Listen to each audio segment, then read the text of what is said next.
Okay, see, before we move ahead, just a small clarification from the last lecture. See, the chapter we are studying is social stratification and mobility.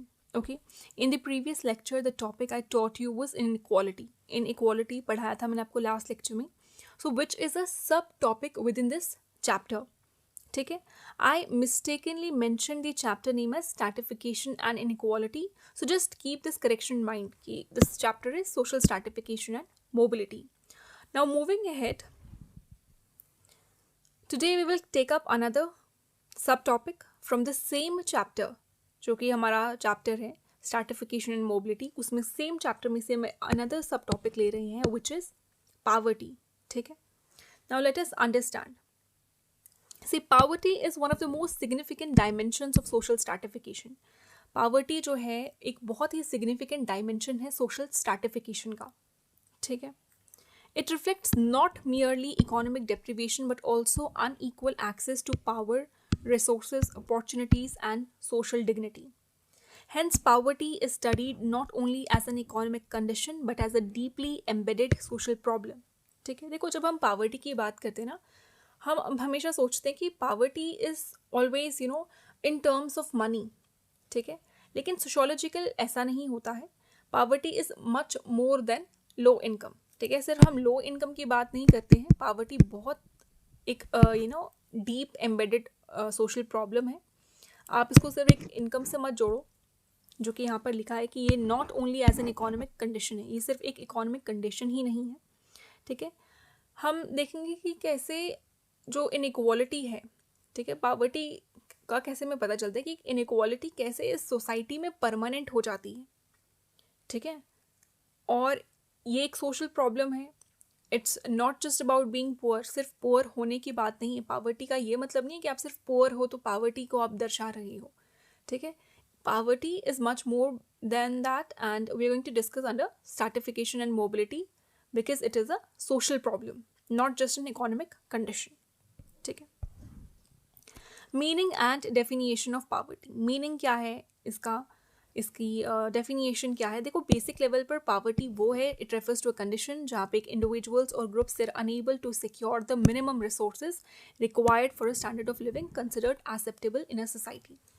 देखो, अगर हम एक आम language में कहेंगे, हम कहेंगे एक ऐसी स्थिति है, एक ऐसी कंडीशन है जहाँ इंडिविजुअल्स जो हैं या फिर कोई ग्रुप है वो एक मिनिमम रिसोर्सेज भी अपने लिए सिक्योर नहीं कर पा रहे हैं, जो कि ज़रूरी है उनके लिए एक स्टैंडर्ड ऑफ लिविंग के लिए.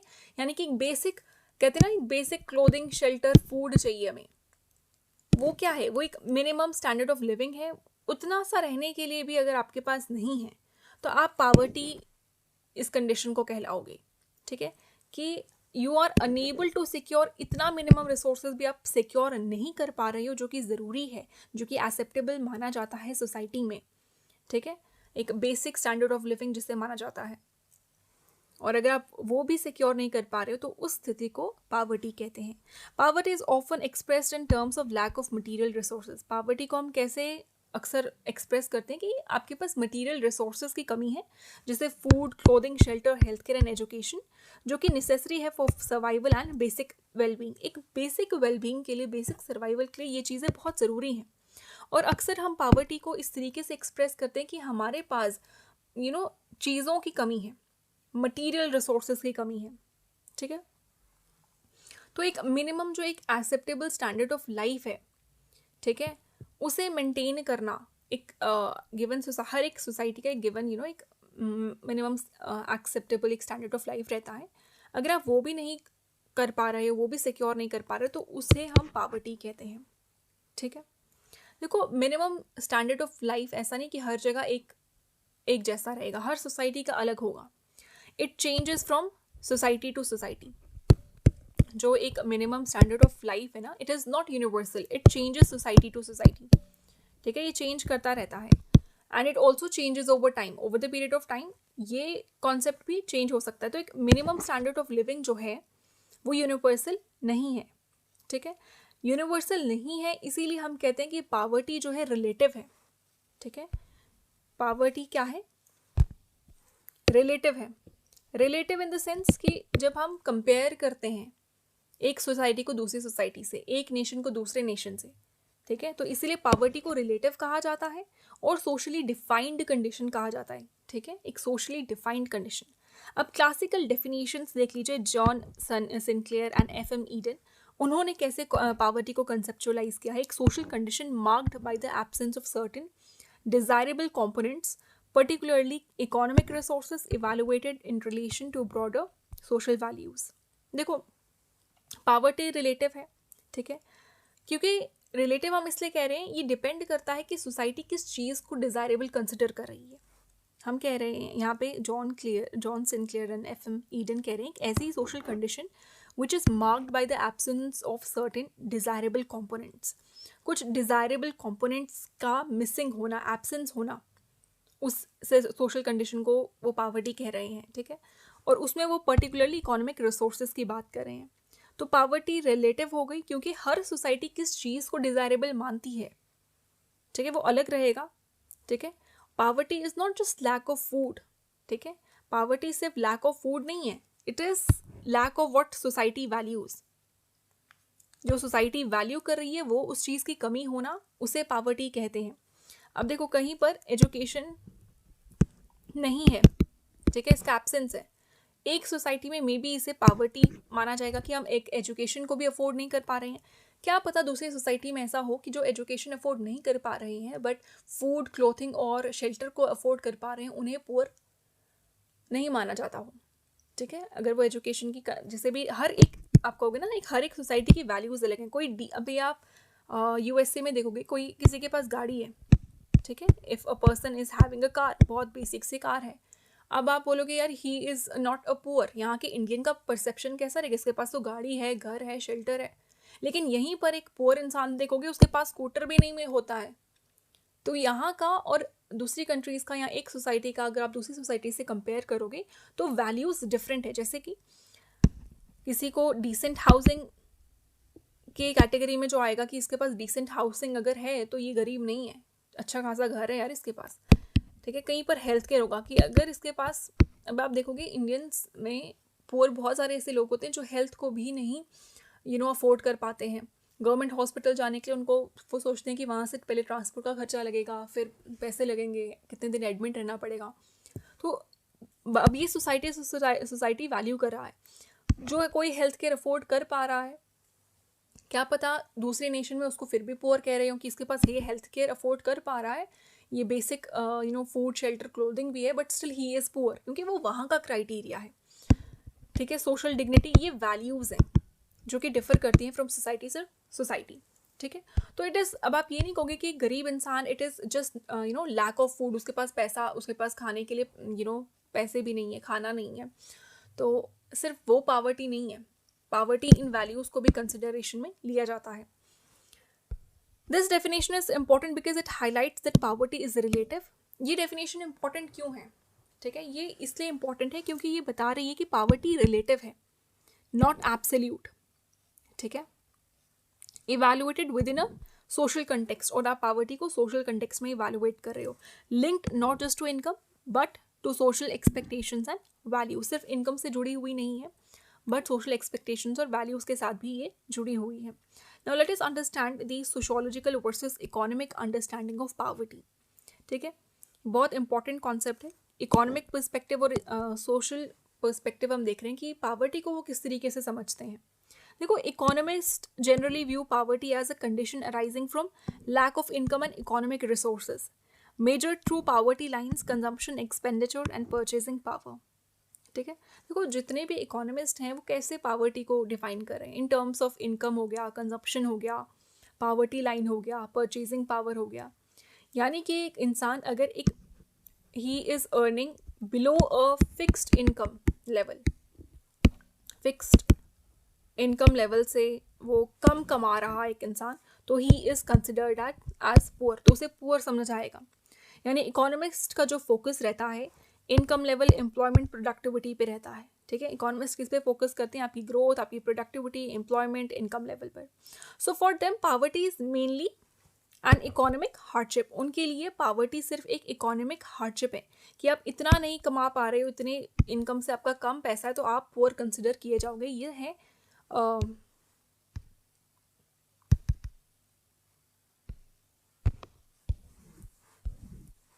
इकोनॉमिस्ट का व्यू, ठीक है। नेक्स्ट है सोशियोलॉजिकल पर्सपेक्टिव। सोशियोलॉजिकल पर्सपेक्टिव क्या कहता है? सी यहाँ पे this is where sociology becomes important, ठीक है। देखो, sociologist approach poverty as a multi dimensional social phenomenon rooted in social structures, institutions, power relations and inequalities, ठीक है। सोशियोलॉजिस्ट हमेशा पूछता है कि why only certain groups are poor, ऐसा क्यों है कि सिर्फ कुछ ग्रुप्स ही पुअर हैं, वो उसमें एक वाई आ जाता है, ठीक है। Why only certain groups are poor, हमेशा यही क्यों गरीब रह रहे हैं। Why does poverty persist across generations, अभी आप देखोगे जनरेशन से जनरेशन, पीढ़ी भर पीढ़ी पॉवर्टी जो है देखने को मिल रही है। वो गरीब था, आगे उसका बच्चा गरीब है, उसके बाद उसका बच्चा गरीब है, एंड वो एक जनरेशन से जनरेशन आप देखोगे गरीबी सह रही हैं। और कुछ ऐसे कम्युनिटीज़ होती हैं सिर्फ वही क्रोनिक पॉवर्टी को क्यों फेस कर रही हैं। तो सोशियोलॉजिस्ट जो एक मल्टी डायमेंशनल सोशल फिनोमिनन है, हर एक चीज़ को पूछता है, जांचता है, ठीक है, तभी इसे एक मल्टी डायमेंशनल सोशल प्रॉब्लम कहा गया है। यानी कि ये सोशल स्ट्रक्चर में रूटेड है ना। सोशियोलॉजिस्ट देखते हैं कि ये पॉवर्टी जो है एक एज अ सोशल स्ट्रक्चर में कैसे है, ना कि एक इंडिविजुअल का फेलियर है, ठीक है। अभी हम इकोनॉमिस्ट का देखेंगे, वो कहेंगे अच्छा ये इंडिविजुअल है, इतना पैसा कमा नहीं पा रहा है, ही इज़ पुअर, कंसिडर कर दिया पुअर। लेकिन सोशियोलॉजिस्ट क्या करते हैं, वो कहते हैं यार इस सिस्टम में, इस सोशल सिस्टम में, इस सोशल स्ट्रक्चर में बहुत सारी कमियाँ हैं जिसकी वजह से वो इंसान गरीब रह रहा है, ठीक है। वो हर एक चीज़ को एग्जामिन करेंगे, ठीक है, जैसे कास्ट हो गया, क्लास हो गया, इंसान का जेंडर देखेंगे, पावर देखेंगे, इंस्टीट्यूशंस देखेंगे, या पॉलिटिकल एक्सक्लूडेड तो नहीं है वो। तो हर एक चीज़ को भी एग्जामिन करेंगे कि किस वजह से इनको पॉवर्टी को फेस करना पड़ रहा है। वहीं पर एक इकोनॉमिस्ट है, वो बात करता है भाई कितनी इनकम है तेरी, और सोशियोलॉजिस्ट कह रहा है कि इनकम अनइक्वली डिस्ट्रीब्यूटेड ही क्यों है, ठीक है। तो ये फ़र्क आ जाता है सोशियोलॉजिस्ट में और इकोनॉमिस्ट में। So sociologist treats poverty as a social problem, उसके कॉजेज, कॉन्सिक्वेंसेज, परसिस्टेंस को एग्जामिन करता है, फोकस करता है कि पॉवर्टी कैसे प्रोड्यूस होती है और रिप्रोड्यूस होती है सोसाइटी में, ठीक है। For example, caste system in India, gender discrimination, unequal access to education and political power, ये सब एग्जाम्पल्स हैं जिससे आप देखोगे कि हाँ यार ये सब रीजंस भी हैं जिससे इंसान गरीब रह सकता है।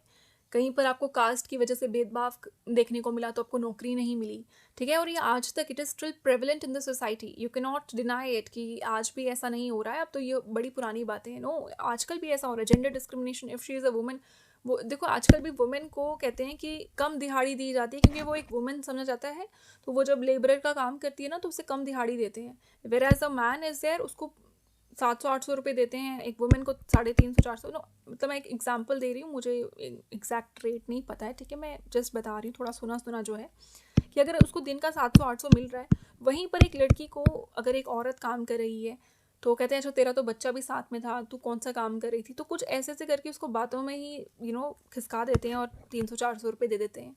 ये एक्चुअल रियलिटी है सोसाइटी की। जेंडर डिस्क्रिमिनेशन हो रहा है।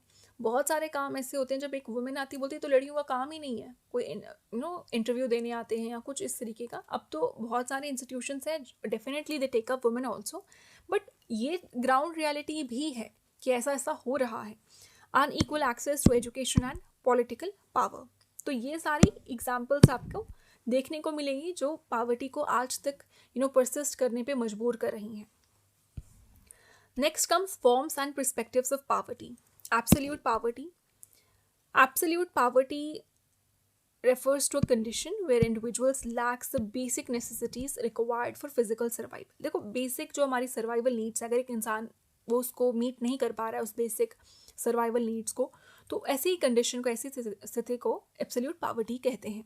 It is defined with reference to minimum calorie intake. कैसे इसको डिफाइन किया जाता है, इन सब रेफरेंस से लिया जाता है कि अगर उसके पास ये सब बेसिक चीज़ें नहीं हैं, यानी कि मिनिमम कैलोरी इंटेक हो गया, बेसिक शेल्टर नहीं है, एसेंशियल क्लोथिंग नहीं है, तो इस रेफरेंस से लिया जाता है और उसे एब्सोल्यूट पॉवर्टी के अंदर कंसिडर किया जाता है कि हाँ ये इंसान बेसिक सर्वाइवल के लिए भी इसके पास चीज़ें नहीं हैं, ठीक है, खाने को मिनिमम कैलोरीज नहीं है, शेल्टर नहीं है, क्लोथिंग नहीं है, तो इसमें बेसिक आपका food, shelter, clothing, minimum health वगैरह आ जाता है, ठीक है। और अगर आपके पास बेसिक ये नहीं है तो आप एब्सोल्यूट पॉवर्टी की कंडीशन इसे कहेंगे। ठीक है। एग्जाम्पल है people living below the poverty line, जो बिलो द पावर्टी लाइन रहते हैं can not meet daily food requirements, वो डेली फूड रिक्वायरमेंट्स को मीट नहीं कर पाते हैं। ठीक है, जिनका बिलो द पावर्टी लाइन होता है वो बेसिक डेली रिक्वायरमेंट्स को डेली फूड रिक्वायरमेंट्स को मीट नहीं कर पाते हैं। Then is absolute poverty is more common in developing countries, जो डेवलपिंग कंट्रीज़ है वहाँ पे आपको एब्सोल्यूट पावर्टी देखने को मिलेगा। रीजन्स विद फेमीन, कॉन्फ्लिक्ट और severe under unemployment, under development sorry, regions जहाँ पे फेमीन है, कॉन्फ्लिक्ट चल रहा है, सीवियर, वहाँ पे ऑब्वियसली वो कैसे अपने फूड, पहले वो गरीब हैं, फिर ऊपर से वहाँ पे फेमीन चल रहा है, कोई कॉन्फ्लिक्ट चल रहा है, तो वो कैसे अपनी बेसिक नीड्स को मीट कर पाएंगे। बहुत सारी ऐसी फेमीन अफेक्टेड पॉपुलेशंस रहती हैं, स्टारवेशन रहता है, और कितने होमलेस पीपल हैं जो बिना उनको एक्सेस ही नहीं है फूड का। तो एब्सोल्यूट पावर्टी इन सब कंट्रीज़ में जहाँ कहीं डिज़ास्टर हुआ हो, कोई भी डिज़ास्टर हो सकता है, ड्राउट हो सकता है, फेमीन हो सकता है, फ्लड आ सकता है, तो उनकी पूरे खेती बाड़ी सब तबाह हो गई, खाने को कुछ भी नहीं है डेवलपिंग कंट्रीज़ में, और आप डिज़ास्टर या कॉन्फ्लिक्ट जोन्स में देखने को आपको मिलेगा। Next comes relative poverty. Relative poverty जो है, देखो ये relative poverty is not about survival की बात ही नहीं हो रही है रिलेटिव पावर्टी में, इसमें सर्वाइवल की बात ही नहीं हो रही है, ये लिविंग स्टैंडर्ड के बारे में है, आपके लिविंग स्टैंडर्ड के बारे में। ठीक है, देखो एक इंसान को आप रिलेटिवली पुअर कहोगे if they live much below the average standard of the society, कि सोसाइटी का स्टैंडर्ड ये है, ये बहुत हाई स्टैंडर्ड है, लेकिन ये कुछ लोग हैं इनका स्टैंडर्ड इनसे बहुत कम है, तो ये पुअर कहलाएंगे। ठीक है, देखो relative poverty refers to poverty in comparison to the living standard of society in which one lives. मैं यहाँ रह रही हूँ, सपोज कर लो हम सारे यहाँ रह रहे हैं और कुछ लोग यहाँ पर रह रहे हैं, तो हम इनको कंपेयर करें, यार ये गरीब इंसान है क्योंकि ये इस लिविंग स्टैंडर्ड को मैच नहीं कर पा रहे हैं। ठीक है, तो हम इस तरीके से कंपेयर कर रहे हैं कि इनका स्टैंडर्ड ऑफ द सोसाइटी कैसा है इन लोगों के साथ। एन इंडिविजुअल में सर्वाइव फिजिकली, एक इंडिविजुअल है वो फिजिकली सर्वाइव कर सकता है, लेकिन उसे फिर भी पुअर कंसिडर किया जाएगा क्योंकि वो नॉर्मल सोशल लाइफ में पार्टिसिपेट नहीं कर रहा है। उसे जो एक स्टैंडर्ड फैसिलिटीज़ जिन्हें कंसिडर किया जाता है उन्हें वो लैक कर रहा है, जैसे कि एजुकेशन हो गया, हेल्थ केयर हो गया, डिजिटल एक्सेस हो गया। ठीक है, अब आप कहीं ऐसे बोलोगे यार ये गरीब लोग हैं, लेकिन आप देखोगे अंदर उनके पास खाने के लिए भी है, शेल्टर भी है, फूड भी है, और फिर भी आप उनको गरीब क्यों कह रहे हो? क्योंकि उनके पास अच्छी हेल्थ केयर नहीं है, डिजिटल एक्सेस नहीं है, लैपटॉप्स या आईपैड्स, ये मैकबुक, मतलब एक कहते हैं ना आपकी जो स्टैंडर्ड फैसिलिटीज़ हैं, आपकी एजुकेशन हो गया, कंप्यूटर्स हो गया, आजकल लोग आप कितनी पढ़ाई जो हो रही है वो आपकी ऑनलाइन थ्रू हो रही है, तो ये स्टैंडर्ड अगर वो मीट नहीं कर पा रहे हैं तो एक तरीके से आप कंपेयर कर रहे हो एक सोसाइटी को या एक ग्रुप को दूसरे ग्रुप के साथ। ठीक है, example, a person earning 15,000 per month may not be poor. ठीक है, एक अगर हम एब्सोल्यूट टर्म्स में देखें, यार वो 15,000 कमाता है, हम ऐसे बोलेंगे, तो आप उसे गरीब थोड़ी कंसिडर करोगे। अगर वो महीने का 15,000 कमा रहा है, वो एब्सोल्यूट टर्म्स में गरीब नहीं कहलाया जाएगा, लेकिन वो रिलेटिवली पुअर ज़रूर कहलाया जाएगा अगर वो अर्बन मिडिल क्लास सोसाइटी में कोई, यहाँ पे अब सब 30, 40, 50, 60,000 कमा रहे हैं। ठीक है, ये भी कोई 30 कमा रहा है, कोई 40 कमा रहा है, कोई 50 कमा रहा है, कोई 60 कमा रहा है, और ये यहाँ पर है 15,000 कमा रहा है। अब ये इसका स्टैंडर्ड इन मिडिल क्लास के लोगों से हाई नहीं होगा क्योंकि 15,000 कमा रहा है, but still he is not poor absolute terms में। लेकिन जब हम रिलेटिव पावर्टी की बात कर रहे हैं तो उसको फिर हम वहाँ पे पुअर कहेंगे क्योंकि एक कंपैरिजन लेआउट हो रहा है। ठीक है, क्योंकि आपने अर्बन मिडिल क्लास सेटिंग के साथ उसको कंपेयर किया, तो वहाँ पे फिर आप कहोगे कि ही इज़ रिलेटिवली डिप्राइव्ड इन सब चीज़ों से। रिलेटिवली पावर्टी हाईलाइट्स इनइक्वालिटी, फिर ये इनइक्वालिटी को दर्शा रहा है, सोशल एक्सक्लूजन को। फिर देखो अब ये 15,000 वाला था, ये बाकी सारे लगा लो 50,000 से ऊपर वाले थे। ठीक है, ये 50,000 से ऊपर वाले हैं, कोई 1 लाख कमा रहा है, 1 लाख कमा रहा है, कोई 2 लाख कमा रहा है मंथ के, ये 15,000 कमा रहा है, ही इज़ नॉट पुअर। ठीक है, लेकिन इसको कहीं ना कहीं सोशली एक्सक्लूड कर दिया सोसाइटी ने, साइड में रखा, यार ये तो गरीब है। हालांकि वो गरीब नहीं क्योंकि वो अपना फूड अफोर्ड कर रहा है, क्लोथिंग अफोर्ड कर रहा है, एक मिनिमल आप रख लो, छोटा सा टीवी भी है, रेडियो भी है, बट स्टिल आप उसे गरीब कंसिडर करोगे। ठीक है, अपने घर को भी चला रहा है, तो एक डेप्रीवेशन है रिलेटिव टू अदर्स, यानी कि डिप्राइव है अगर आप उसको कंपेयर कर रहे हो दूसरों के साथ, ठीक है। तो कॉन्सेप्ट अगर देखोगे ये बहुत ज़्यादा सोशियोलॉजिकल कॉन्सेप्ट है। Then comes your poverty and purchasing power. Okay, अब देखो पावर्टी और परचेजिंग पावर जो है ना, ये इकोनॉमिक्स को कनेक्ट कर रहा है सोशियोलॉजी के साथ, ठीक है। परचेजिंग पावर जो है फोकस करती है what income can actually buy, income actual में क्या बाय कर सकती है, और आपका कॉस्ट ऑफ लिविंग डिफरेंसेस, ठीक है। देखो दो इंसान हैं, सेम इनकम को अर्न कर रहे हैं, ध्यान से सुनिएगा, दोनों इंसान हैं, दोनों की सेम इनकम है, दोनों की लगा लो 50,000, दोनों की सेम इनकम है, ठीक है। लेकिन दोनों की जो लिविंग कंडीशंस हैं बहुत डिफरेंट है। अब आप बोलोगे कैसे यार, वो भी तो 50 कमा रहा है, मैं भी 50 कमा रही हूँ, ठीक है।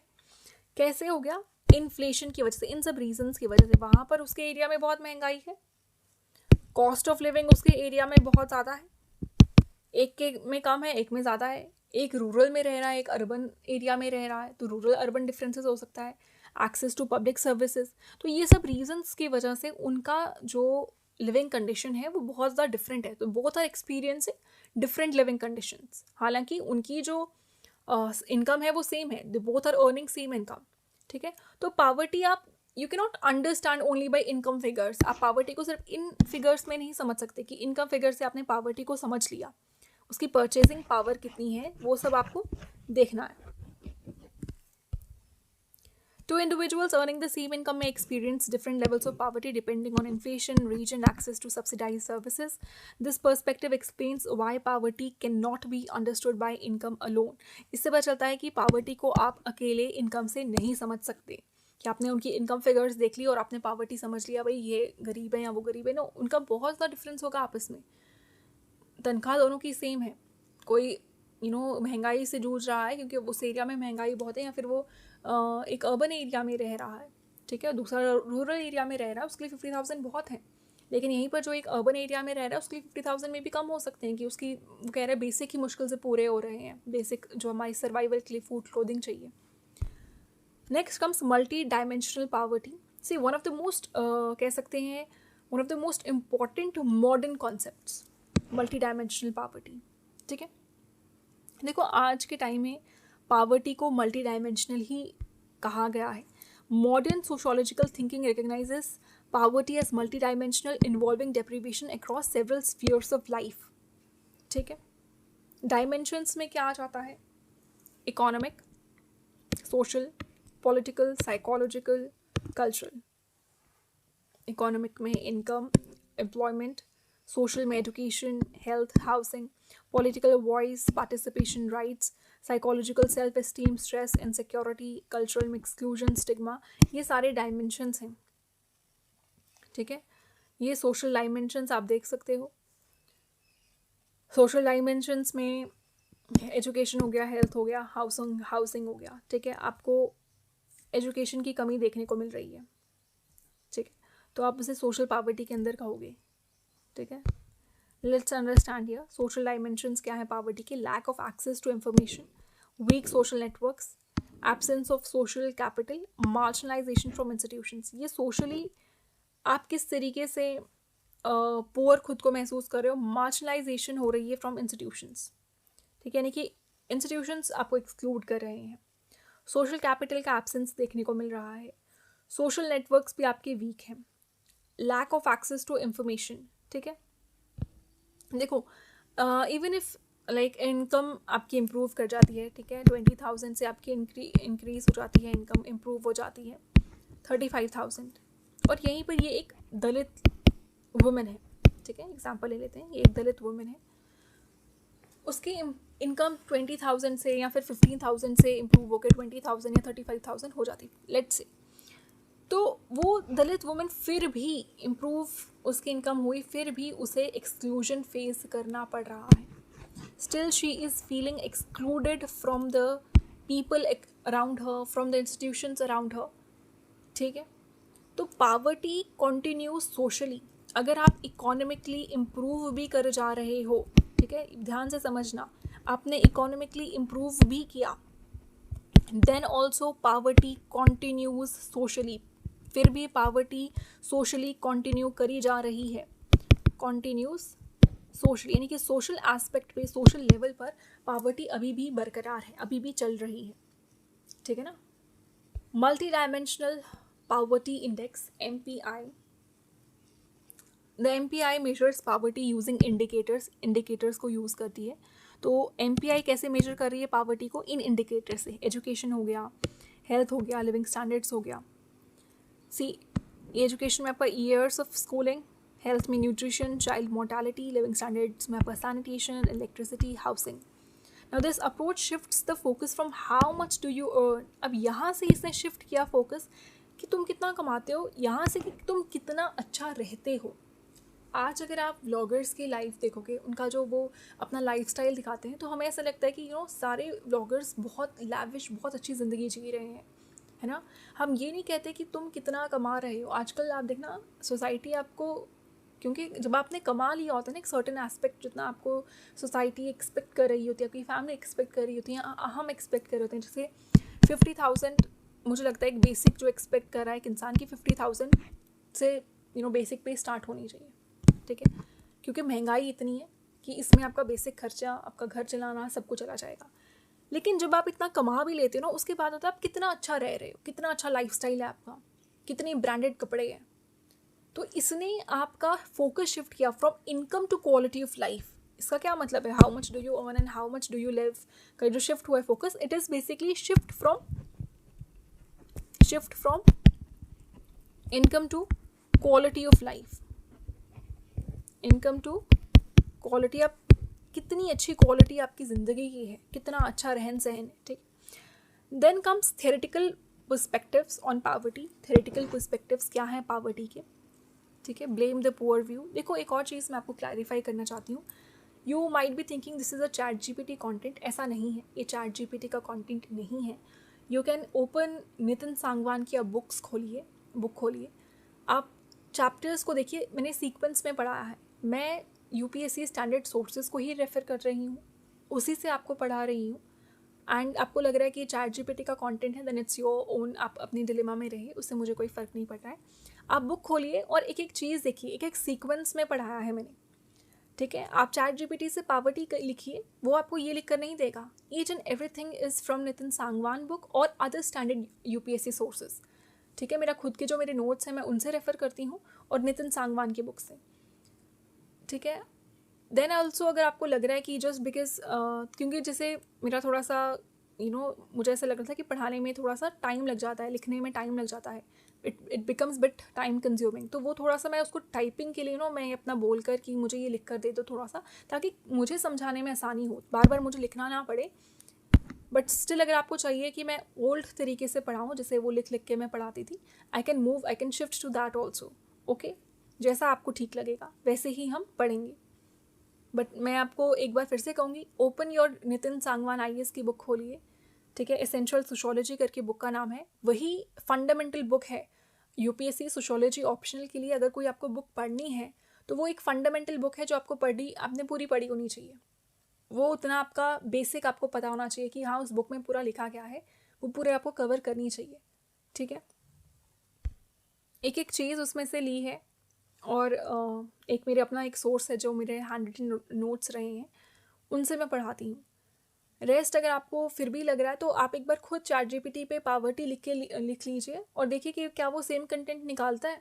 हाँ, जब तक आप उससे बोलेंगे नहीं कि मुझे इसका ब्लेम, अभी जैसे ब्लेम द पुअर व्यू है, नितिन सांगवान की बुक से देखिए, उसके थेरेटिकल पर्सपेक्टिव्स हैं, ना कि चैट GPT के, okay. Now let's start. Blame the poor view.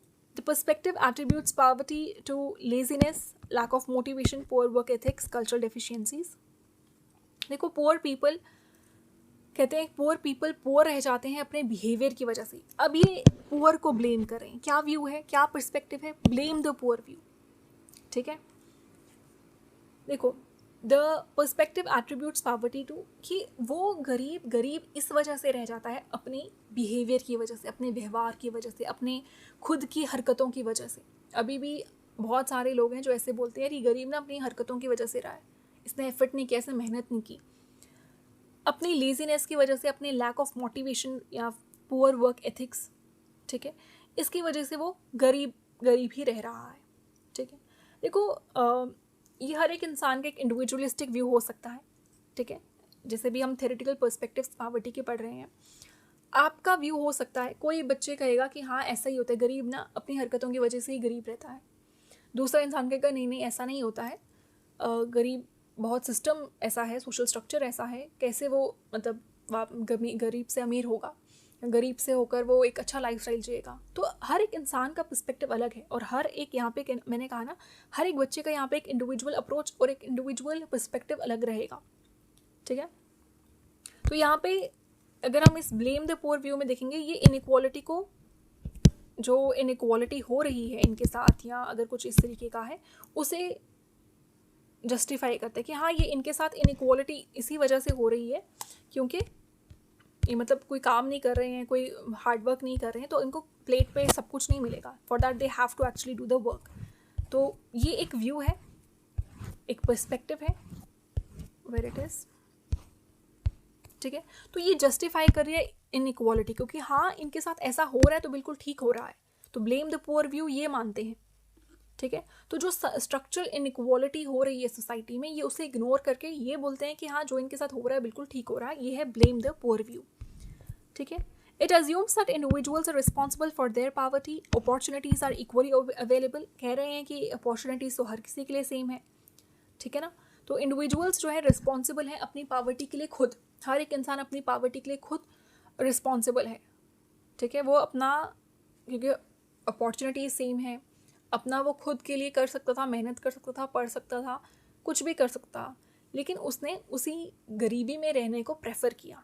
ठीक है, sociologist critique this view as individualistic. यह एक इंडिविजुअलिस्टिक व्यू भी हो सकता है, हर किसी का अपना अपना व्यू रह सकता है। इग्नोरिंग स्ट्रक्चरल इनक्वालिटीज़ को ये इग्नोर कर रहा है। Next, blame the system view. Next है सिस्टम व्यू को ब्लेम करो।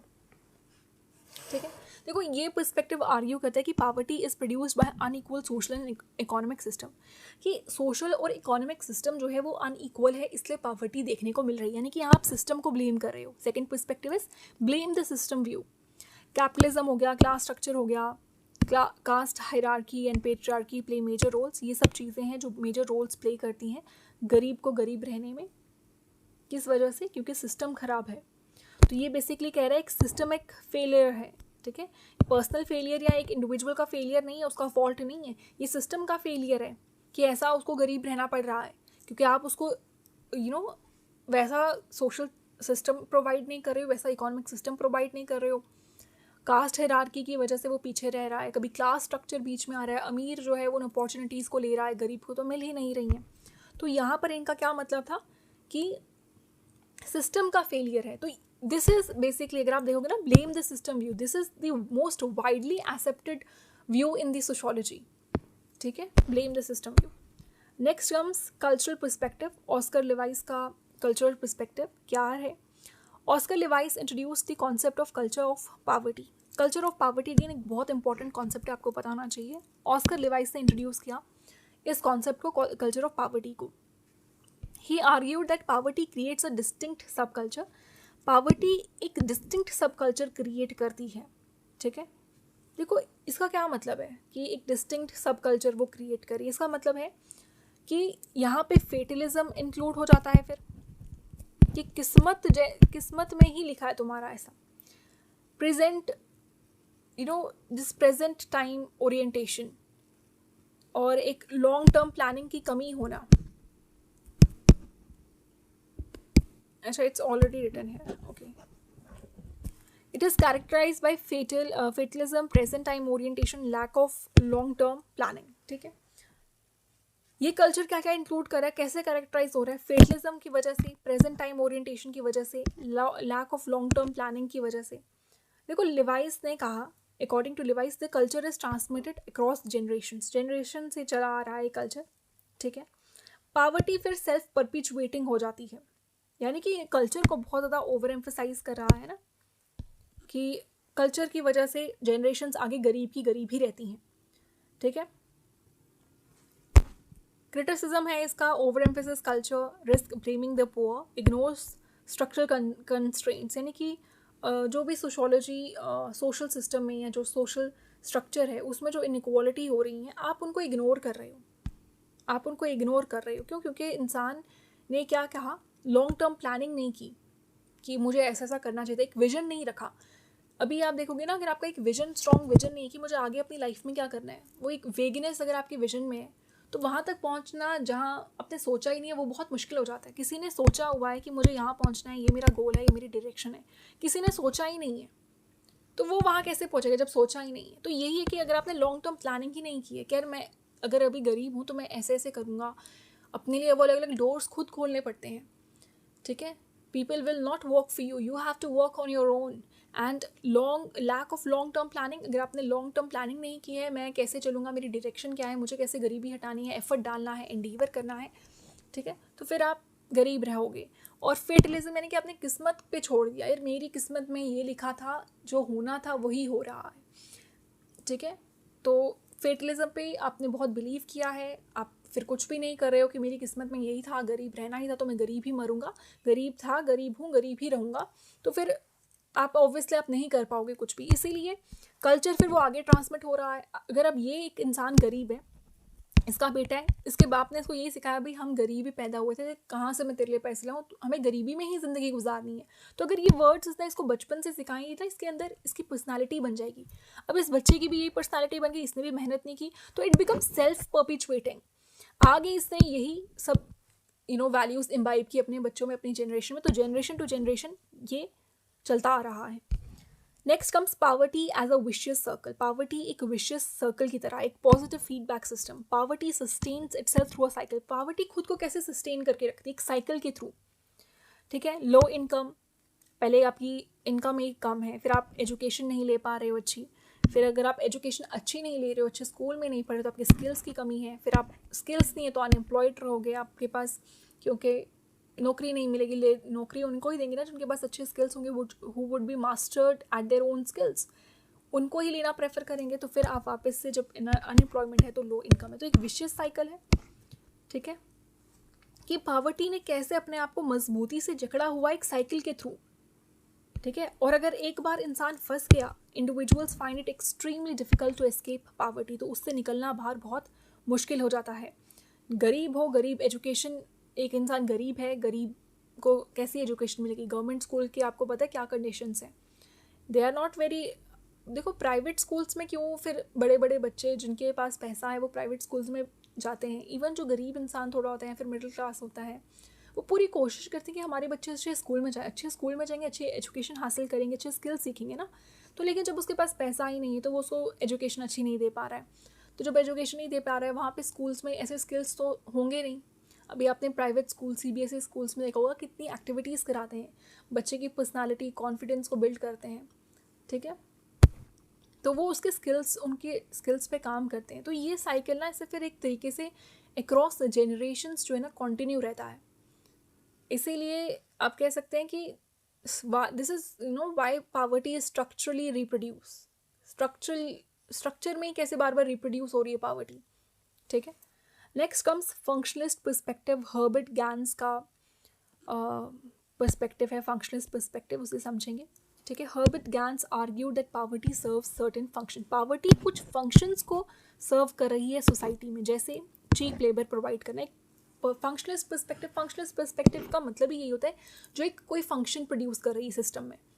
तो क्या फंक्शन कर रही है सर्व पावर्टी? चीप लेबर प्रोवाइड कर रही है, अनडिज़ायरेबल जॉब्स को परफॉर्म कर रही है जो हमें करने में शर्म आएगी या जो हम नहीं करना चाहेंगे। उन बेचारों को पैसों के लिए, अपने सर्वाइवल के लिए, बेसिक नीड्स के लिए वो डिज़ायरेबल जॉब्स, अनडिज़ायरेबल जॉब्स को करना पड़ता है, फिल कर, वो जो अनडिज़ायरेबल जॉब्स हैं फिर वो लोग फिल करते हैं। तो it is maintaining social order, ठीक है। सोशल ऑर्डर को एक तरीके से मेंटेन करिए कि हर काम सिस्टम में हो रहा है। कोई कॉबलर का काम भी कर रहा है ना, तो कोई जैसे वो होता है आयरन स्मिथ, ठीक है, उसकी भी ज़रूरत है। कोई लकड़हारे की भी ज़रूरत है। आप उन्हें गरीब ज़रूर कह रहे हो, लेकिन आपको हर एक इंसान की एक फंक्शन चाहिए, हर एक इंसान की ज़रूरत है सिस्टम में, ठीक है ना। In his work, Gans suggested that poverty persists not despite society but because society benefits from it. Society जो पावर्टी है वो क्यों परसिस्ट कर रही है सोसाइटी में, क्यों इतनी झगड़ी हुई है पावर्टी सोसाइटी में? इसलिए नहीं कि सोसाइटी की वजह से, इसलिए क्योंकि सोसाइटी को उससे बेनिफिट हो रहा है. This does not just justify poverty but explains it's persistence. इस वजह से ये परसिस्ट कर रही है सोसाइटी में. वो पावर्टी को जस्टिफाई नहीं कर रहा है, वो बेसिक सी बात बता रहा है कि पावर्टी के परसिस्ट होने की वजह क्या है. ठीक है. नेक्स्ट कम्स डायलेक्टिकल, जो कि एक मार्क्सिस्ट अप्रोच है. Marxist thinkers view poverty as an outcome of class exploitation, a necessary feature of capitalism. Capitalism का एक नेसेसरी फीचर है. ठीक है.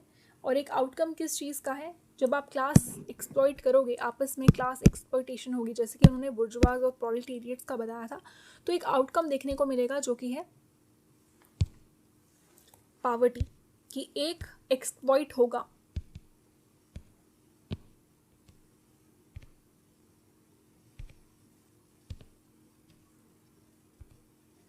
एक सेकेंड.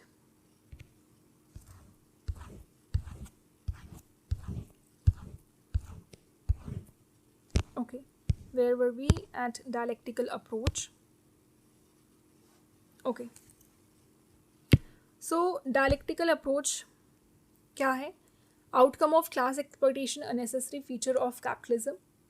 ठीक है. Poverty accumulation is by the bourgeois. जो bourgeois poverty को सारी accumulate कर लेते हैं, इकट्ठे कर लेते हैं सारी capital को. It results in relative impoverishment of the proletariats. फिर जो proletariats हैं obviously उनको ही वो सहना पड़ता है वो एक्सप्लॉयटेशन, क्योंकि वेल्थ एक क्लास अगर एक्यूमुलेट करी तो दूसरे के लिए क्या बचा? पावर्टी.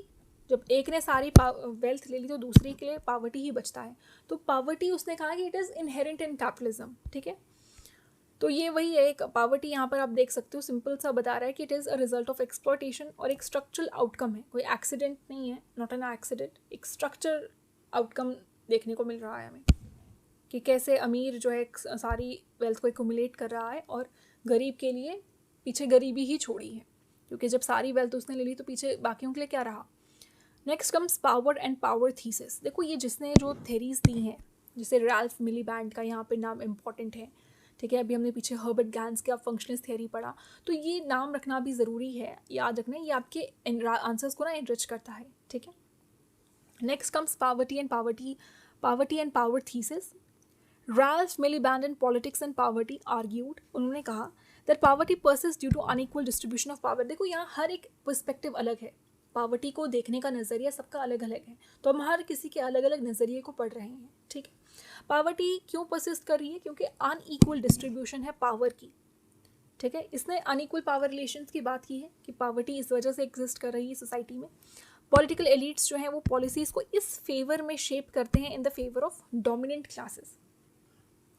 यानी कि जो पॉलिटिकल एलिट्स हैं, ठीक है, वो पॉलिसीज़ को इस तरीके से बनाते हैं कि अमीर अमीर होता जा रहा है, अमीर को ही बेनिफिट हो रहा है, और गरीब गरीब होता जा रहा है, और बेचारे गरीब ही एक्सप्लॉइट हो रहे हैं. ठीक है.